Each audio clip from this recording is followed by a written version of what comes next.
Yazi wemamani kunento okuyibuke la emhlabeni ikakhulukazi kuma-Afrika. Uthi uma ibuka lento ikuxaka ukuthi awu, uthole ukuthi umuntu unobizo lobungoma, noma unobizo lobuthandazi, noma unobizo nje uthi unesiphiwo esithile anaso.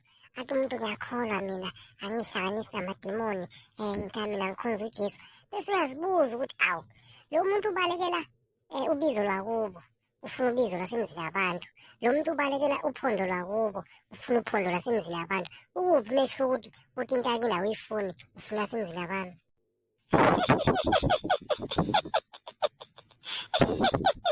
Ungihlekiselani kodwa uyangihlekisa.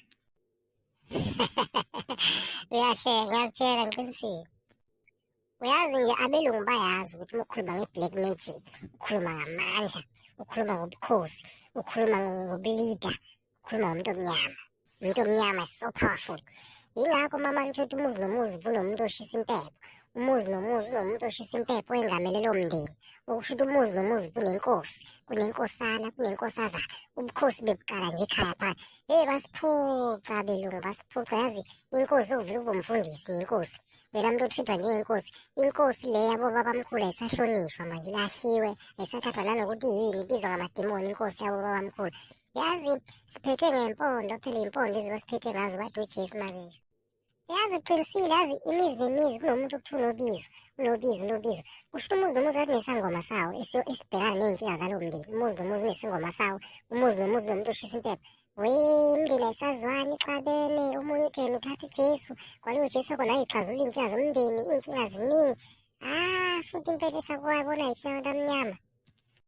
Uthini kalozothi nayi mina angiwusebenzisi umuthi, mina ngisebenzisa ichibi, mina angiwusebenzisi mina umuthi, ngisebenzisa isiwasho mina, amanzi angcwele. Uvele ubuke ukuthi nalesi siwasho sakhona kumbe uteni amanzi abusisiwe angcwele, shuthi ukudashula ibhayibheli nje lithandazelo lakhandwa layisiwasho. Kanti phela lento iyalandiwa, lento ilandwa eMzambika, lento ilandwa le komhlaba yalingana. Kufike mhlawumbe umuntu bamnika isigubhu, umfundisi noma umthandazi bamnika isigubhu. Lesi sigubhu lesi asithathe mhlampe athi kugcobho mhlawumbe ingangithi isipuni, athi ngitsowe emphongolweni, athatha kugigela amanzi bese uyathandaza, ebese akunika isiwasho, wena uyitshela ukuthi hawu Jesu. Kanti yonke into ime ngempondo. Sime ngempondo singabantu bamnyama, sime ngani? Sime ngamakhathakhatha, sime ngamakhubalo, sime ngemithi. Wena uJesu uyayisho lobo, uyathanda nje, umfundisi uyazi ukuthi yini le. Ingani abanye bakwenza ngesikholwa.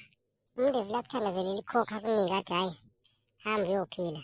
Noma akuthandazele nje athenga amanzi aphile akunika athi ayibusise, sabe uzosizakala. Kanti uyazi ukuthi isigubhu segazini, isigubhu basigcaba segazini, yonke into ayithintayo isiwumuthi. Mekuthintela mhlampe amanzi asawumuthi, ekuthintela ikhokhi isiwumuthi. Manje wathi silahlekile sihamba siyampambaseka. Yazi uthole umuntu uhlupheka, umuntu uyaphupha, usuzomisa uyiphare, ulwela ukuthatha uphondo lwakubo, ufuna uphondo lwasemzini yabantu. Ukungazi kufana nokungaboni, ukungazi kufana nokungaboni.